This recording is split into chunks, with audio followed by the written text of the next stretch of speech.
Well, hi folks, it's time to have a go at growing some giant pumpkins again this year.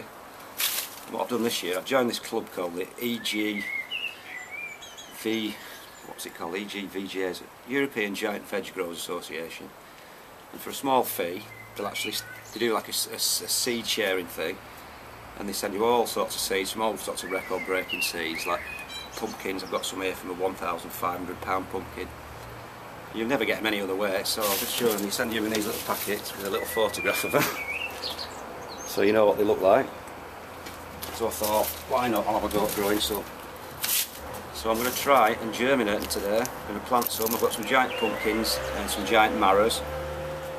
I've got some marrows from the British record last year, which was £171, which is just crazy. So what I've been doing a bit of research and asking a few people, and they tend to say that you should soak your seeds overnight to sort of soften up the hard shell.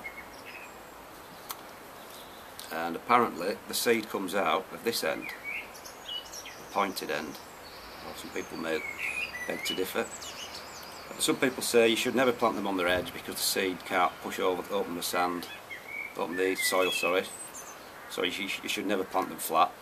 And then some people say it doesn't really make any difference. But anyway, I'm going to go by what a lot of people have said, and that's to plant them on their edge, because as the seed splits, the roots can go down. So we'll give it a go. What's this one? This is a 957 pounder. So like I say, I've been soaking these in water overnight to try and soften them up a bit.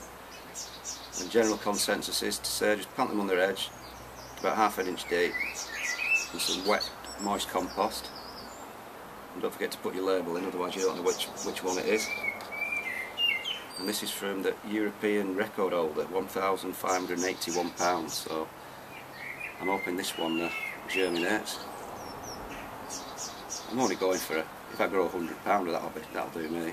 But you never know, with some of these freaky seeds you might get a monster. So I'm going to plant a lot of them because I'm expecting quite a few not to germinate. But knowing my luck, they'll all germinate, and I'll end up with having to plant 10 out. So, and that's a few of the pumpkins. I've got some. This is one of the Marrow seeds. It's exactly the same thing. Just soaked it overnight. It is a bit softer, so. And that's some £171 Marrow. So I'll do the same with that. I won't plant that quite as deep. Just plant it on its edge in some moist compost. Put some vermiculite in to make it a little bit lighter. And we'll just do that. And by all accounts you need to put them in some decent heat in a propagator of about 75 to 80 degrees, and then hopefully in about, well, within a week they should have germinated. And then another thing is, they say that pumpkins and marrows absolutely hate being pot bound, so you shouldn't grow them in the pot for too long. Once you see the roots starting to reach the bottom of the pot, that's time to either pop them on into a bigger pot or to just actually plant them outside. So I'll take that advice on.